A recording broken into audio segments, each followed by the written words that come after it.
sports fans? Welcome to Next Gaming and some NBA 2K17 action here with our My GM series, the expansion draft team of the Hartford Hoopers. We are now getting ready for our second season here with the Hartford Hoopers. They had a typical expansion team first season where, it didn't go so well and losing record and all, but we're going to make this one much better. We made some serious moves. We're going to make some more serious moves. We're going to try to pick up John Wall here. A couple of you guys had mentioned it, one in particular, and then somebody else mentioned it as well. As I was talking to them about John Wall, they said, yeah, you know what? That might be a good move. So I go ahead and I try to make the trade here for him. One of the things I did not realize at first when I was looking at this is that I don't have much salary cap room. If you take a look there is not a whole lot of salary cap room at all. So about 500K, not even $1 million. I do try to make the trade work anyway, because you are allowed to take a certain amount of a hit into the salary cap if you're making a trade. But they can call this an illegal trade. We're over the cap of 95 million, and we're about 18.06 million over at this particular point. So we're not going to make the John Wall trade happen here, but we do make moves that I was kind of happy with anyway. And I think we can probably get something decent out of this team with what we did in the off season. So we'll take a look at the usual stuff here, the ticket pricing and things like that. And we're going to see if there's anything we can make changes to here, because this is all part of my GM. You got to run the team. You got to go in there and work on the concessions and the ticket prices and hats and souvenirs and programs and all that stuff. And I think I raised a few prices here and mess around a little bit with it. Not much, but just little tweaks here and there to try to make a few extra bucks if we can, because we also have to make sure that we have our books in the black, not in the red. Right now they're in the red. We're losing money as it stands. We're not making any money. The profit's like negative 50 million or something crazy like that. But the press always has a problem with what we do, so they're going to come over here and say, hey, you come off as greedy, blah blah blah. And we're like, we don't, you know what, I'm not going to agree with that. We don't agree with that at all. We disagree. We think that we are giving a great deal to the fans as it stands. So, I mean, we've raised the price of tickets by $5, and it's like, really, is that a big deal? I don't think it is. $5 is not a big deal at all, especially when you're paying $70 a ticket anyway. We'll go to 75. We're going to put a much better product on the floor anyway this year. So, yeah, there it is. The team finances, negative 53 million right now is what we're looking at. And that's something I want to try to address if we can going forward, to see if we can try to make some money with this team. That's what it's all about. We want to make some money so that it's successful in all ways. So taking a look at the jersey sales, we'll see that Paul Millsap, who we picked up in the offseason as a free agent and gave most of our money to, it's why we're over the cap, is 25th in jersey sales. So that should help the profit margin there somewhat. And we're going to take a look at the team intel card here. Pretty cool stuff. I didn't see this last season around, where some of you guys have made some suggestions about trying to train players and things like that. I kind of poked around a little bit more to find stuff. So we're in a rebuilding status. We have a 500K in cap space, which is not a lot at all. There aren't any players that this team is currently targeting. Our intel suggests that the team doesn't have any players that it wants to trade, so on and so forth. Our expired contracts are going to be Brandon Ingram, Evan Turner, and Josh Richardson. Something to definitely keep an eye on as we move forward with this franchise. So we are going to take a look at the calendar here and possibly get this thing going to see how we start the season off with our new look Hartford Hoopers going through. So we win the first game and the second game, and then, of course, there's an injury right away. I mean, nothing good ever comes of any of the stuff we do. Patrick Beverley, our starting point guard, is hurt with a sprained knee for 2 weeks, and he can't play through the injury.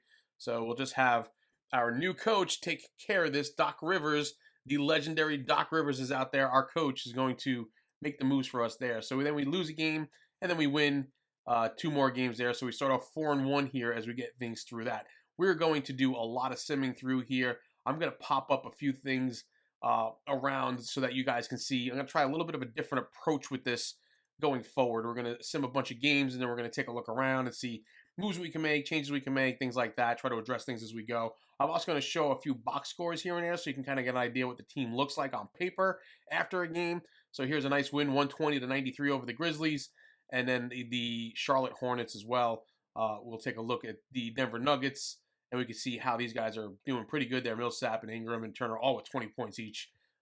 Looking much better of a team there, as we have some pretty good depth on the bench as well now. for what we're trying to accomplish here. We're trying to get a winning season out of this. We don't want to be that struggling expansion draft team in our second season. Usually it's 3 or 4 seasons before you get anything going, but we think we can get something going quicker. And of course, they're going to throw trades at us like they always do, 1,000 trades here and there. We're going to just decline this one, I believe. I don't think we go for this. We're going to take a look at it because it looks rather interesting as they want to give us a first-round pick in Sean Livingston, a point guard who's a 77 for Josh Richardson. Good player for us, Josh Richardson. We like him a lot, so we do decline the trade there. And then, of course, there's always going to be these messages that pop up as well. I like this part of the game. It's to me, it's so interactive, and there's so much to do and so much to keep track of, and it really makes you think and keeps you involved in all of it. So this is Paul Millsap. He says, "Hey, I had a great game against the Hawks. It makes me feel like I'm part of the team now. I really feel like I belong here." And we're feel like you're a great fit here too. The whole organization is really happy I'm on board. We love you like your family, man. Your fam. And it makes me feel great to hear this. I'm glad to be part of this great family. So that gets his morale all the way up to 100, and that's what we like to see. So taking a look here, we can see that some of the stars on the team were a little dropped off a little bit, but there's always next up, and Aflalo steps up for the Hoopers in that win there. We'll take a look at some stats in the early going here. As we can see, Millsap and Ingram are the leaders in points per game, and Millsap is that player that we needed to get rebounds for us, be a little bit more of a defensive player with 11 rebounds per game. Pretty big deal for us there. Beverly is still hurt, our point guard, and again, we're going to have to address point guard going forward as we do things. So we're going to see a couple of more trades here, and we're going to go ahead and decline this one, even though we want to get rid of Angelica. We don't like him. Never did. Didn't like him much last year when he was causing me problems, but we don't find it very easy to make the moves to move him out of here and pick up something else in the process. We do try to make trades happen here, but yeah, they're not happy with what we're doing. So we're asking to give away a valuable asset in Chris Dunn. I mean, Chris Dunn's a pretty big deal to give up, and even though we're offered him a first-round pick, they still didn't want to do it anyway. So more trade offers here and there. We're going to go ahead and decline that trade as well, and then we're going to move forward to see how we do. So far, we're 5-4, and we're going to see when we sim ahead what comes of this. We had a nice little quick start at 4-1, but we do drop a few games here. There's 2 that we've lost on the streak so far, and then we see the team status on the side as well. Looks like everybody's in pretty good mood right now as we start this new season. We're going to go against the Knicks. New York Knicks are my team. If I did have a team in the NBA, not really passionate about anybody right now, but I've grown up as a Knicks fan. So 104-92 over the Knicks. We'll take that. 20 points out of Redick and Ingram each, and then Turner with 19 points as well. And it looks like due to some injuries or whatever, some changes, it looks like we're going to have to go in and adjust some of the game plan, which, again, a deep aspect of this game. You go in here and you can change your rotations out and put in your minutes per position and per player and everything else, and see who you want starting and who you want coming off the bench. Again, great aspect to this game where you can kind of go in there, and it shows you at the top where those points are, where those minutes are where those minutes are being allocated to what position and everything. You can see the point guard position. It's one of those point positions that we're struggling with, and again, something we're going to have to address going forward. So here we are. We're going to sim again a few games. We can see we picked up a win here, tight one, 88-76 over the Wizards, and Millsap and Aflalo leading the team there and scoring. And these are the kind of questions from the press that I don't like. They kind of trap you because you have to pick an answer, and you're going to upset somebody no matter what you do. So in this case here, yeah, Benjamin Oliver is all but hurt over the fact that, we're like, the scouting department needs the most work. But you know what? We need to get some players in here that can keep this franchise growing and going in the future. So we do have a loss there coming up, and then a win against the Hornets, and then we're going to go ahead and take a look at some of the box scores here. Redick stepping up again, along with Millsap, again stepping up in a 109-92 win over the Charlotte Hornets here. So you guys let me know if you like this aspect of what I'm doing, just throwing in a few box scores here and there once in a while so you can see what these guys are doing and how they're playing and how they're performing in games. I thought it would be a nice little touch to add to this as we started doing season number 2. So take a look at the box score here in a 114-101 win over the Sixers, who are a better team this year, one of the better teams this year. They have a winning record so far. So Redick and Ingram and Millsap all with 20 points each. So now we're doing some scouting here. We're going to have to take a look at some prospects. And again, one of the things I was concerned about with this team the most is point guard. So we're going to go try to find ourselves somebody that we can scout. Bayless and Jared Gary are the point guards we're going to go scout to see what we can get out of those, and hopefully we get a decent enough pick or something that we could trade to move up and get a good pick in the draft coming up. We didn't have one in the last draft, but we're going to have them in the draft going forward. So Turner and Millsap here in a win again. We'll take a look at the standings here. Hartford Hoopers are 13-8 right now, as they are 3.5 back from the Toronto Raptors in the Atlantic Division. Looking pretty good so far. 8-4 at home, 5-4 on the road, with a 3-1 in the division. 102 points for and 99 points against per game, with a 3-point differential. That is pretty good. That's a lot different than we were last year, for sure. Absolutely a much different looking team than we were last year. And we were number 13 in the power rankings. We'll take that. Kind of another neat aspect added to the game here as we look at NBA.com/stats, and they show us as a 13 in the power rankings. We could take a look at the Hartford Hoopers from last year, who ended the season on a winning note, 7-3 in the last 10 and 1-3, but with a 26-56 overall. Again, taking a look at some stats here at this point of the season. Millsap still up there with close to 20 points per game. Ingram falling off a little bit. Redick starting to move his way up as he's starting to show some value in picking him up in free agency as well. And we'll see more about him later on in this episode as we move forward with the Hartford Hoopers. So at 13-12, we're going to take a look and see some of the scouting that we did have out there. And you see these guys. Here's Jared Gary. He's kind of my favorite one we're looking at here in this particular draft. It's going to be tough to pick him up because I don't know if we're going to have the right draft pick for him to be at number 3. And we got to get into the lottery to make that happen as well. So we have a trade that's here, and I'm thinking about kind of rattling things up here, shaking things up a little bit, and making some moves. I could use a center. That would be a big deal, and we do accept that trade. And then, of course, Redick wants to talk to us, and he says, I have something I need to discuss with you. And we want to talk to him. My door is always open. Go ahead, JJ. What's on your mind? And he thinks that he deserves a starting spot on the team. And based upon the play that we've seen out of him recently, I'm not going to argue with him. I actually kind of like what I've been seeing when I look at the box scores. I looked at the box scores of every single game that was played while we were doing this again to keep a better and closer eye on the players. So, of course, the press gets wind of it, and they know that Redick is increasingly frustrated with his role on the team, and we're like, no comment. This is an internal thing, and we're going to discuss it as we see fit. And of course, the press doesn't like it, but we don't care what the press thinks because we're renegades out there, and we're like, yo, we're gonna run our team the way we want to run our team. We're gonna listen to our fans more than we're gonna listen to you, pal. And that's what it comes down to. So we want the fans to be happy. We're gonna put a good product on the floor for the fans that they're gonna buy into. So now we have the press coming out here, and we went on a 5-game losing streak, and there's a petition, firethomasjefferson.com, with 2,000 signatures, and we're just like, you know what? Give us time, we'll get better. We'll show you. We built a winning roster, and we believe that, and we're gonna try to do that going forward. But still good chemistry in the team, still good, happy players in the team with high morale, so we can turn this thing around. We do get a win, 2 in a row there now, as you can see in the calendar, and we'll sim again for a 3rd one in a row. So we win 3 and lose 1 here on this little bit of a sim streak. And then we're going to look at a trade here as well.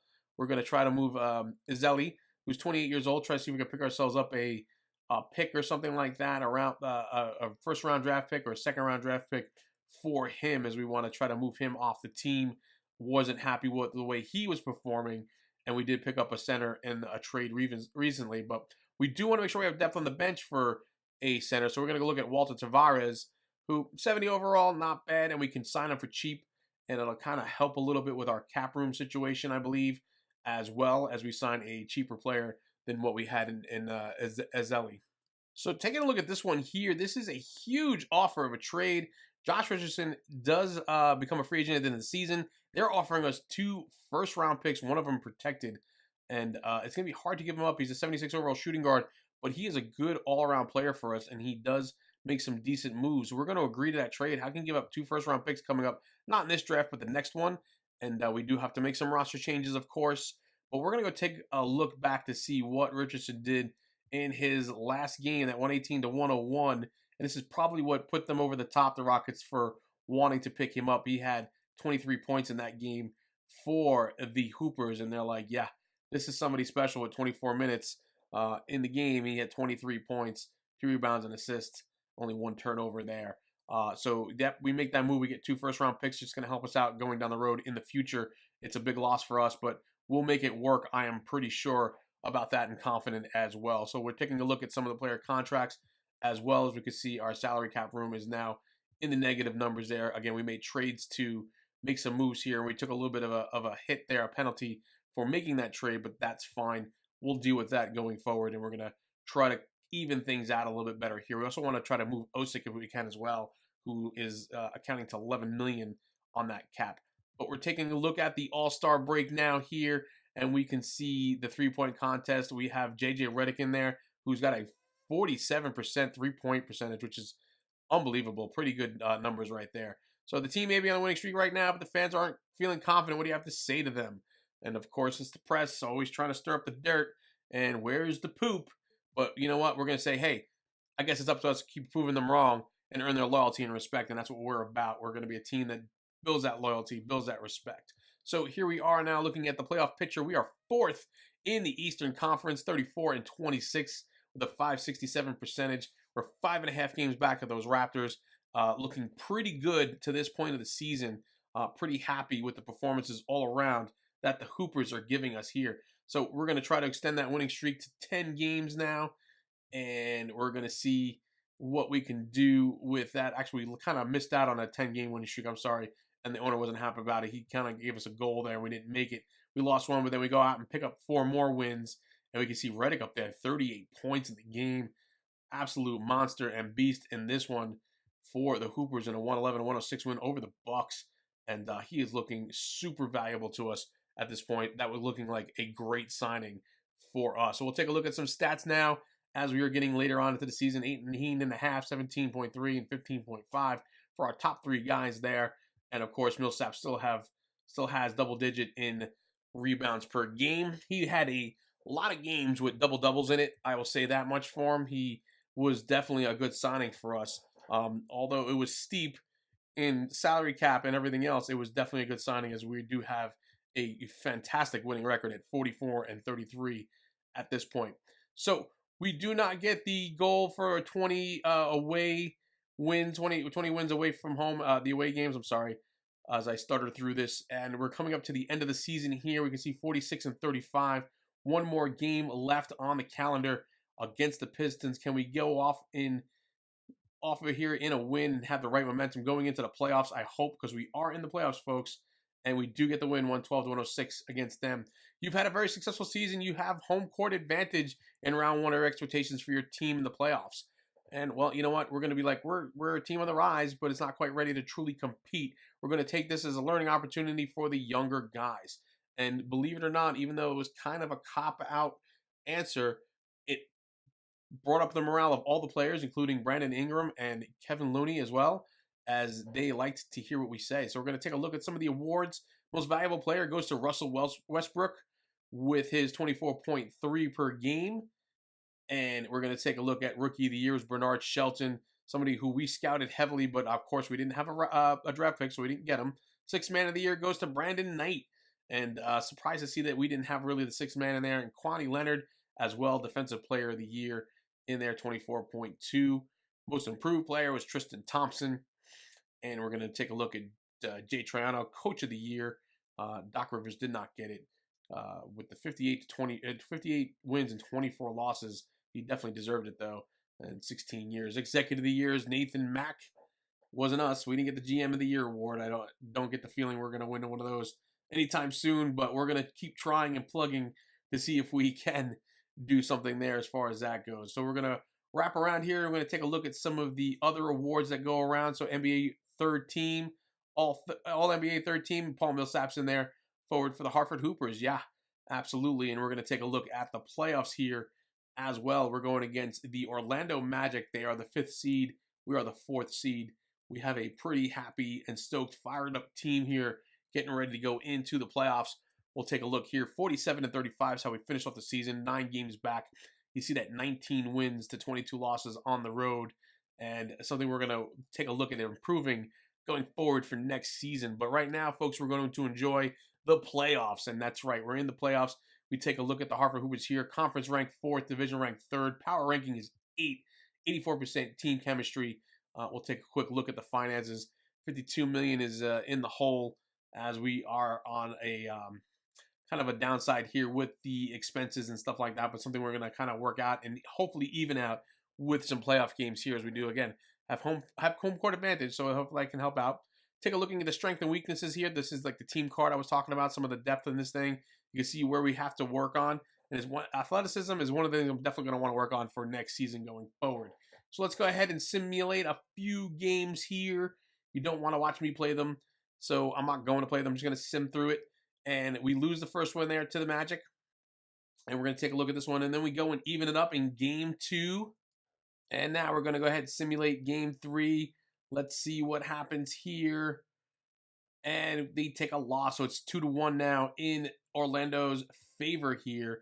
And we're going to simulate the next game, game 4. We tie it up again. So the series is tied up 2-2 now as we come away with a win there against the Magic. 106-96 was the win on that one.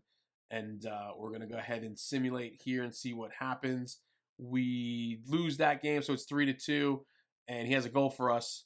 Our backs are against the wall. It's do or die. We want to kind of force a game 7 here to see if we can get that going. And we're like, you know what? Game 7 is a given. We're making this one. We're going to take it. We're going out there confident. We're going to win this game, force game 7, and try to come back and win that one as well. Let's go ahead and do a little sim action here and see what happens with these Hartford Hoopers. Can they do it? Can they come in here and be the team that surprises all? And no, they've been eliminated. We did not force the game 7. The owner's opinion of us goes down, and that is just tough luck on us. 97-94, it was a close game, but our stars did not step up there. And then we can see that the Toronto Raptors come away as your NBA Finals champion. And I kind of expected that. They were kind of rock solid all season long when I was watching through.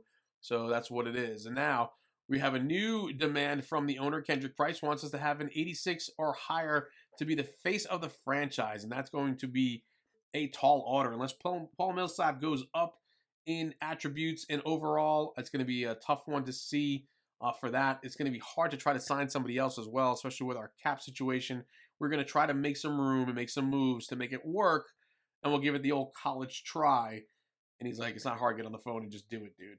So we're going to take a look at allocating some of the funds. Again, some of the things here that we do with the GM mode. Pretty cool stuff is you can move your money around and make it work for you the best you can. The other one is the league meetings, where they go in and they have these rule change things. And some of these things just don't make any sense. Eliminate the foul out rule. Players no longer foul out. I mean, that's like a staple of basketball as far as I know. And then increase the shot clock to 45 seconds. I mean, just some ridiculous stuff. All of it gets rejected, and it is what it is. Now we're going to take a look at the final draft offer. We did not get into the order. We did not get into the lottery, but we are going to be picking 24th. So now we have to do pre-draft workouts for some of the players that are out there. And, of course, we're picking a lot of top people. And then we're going to also go in and pick people that we think are going to fall to us later in the first round that we can hopefully get a good read on to see if it's going to be a good fit for our team going forward.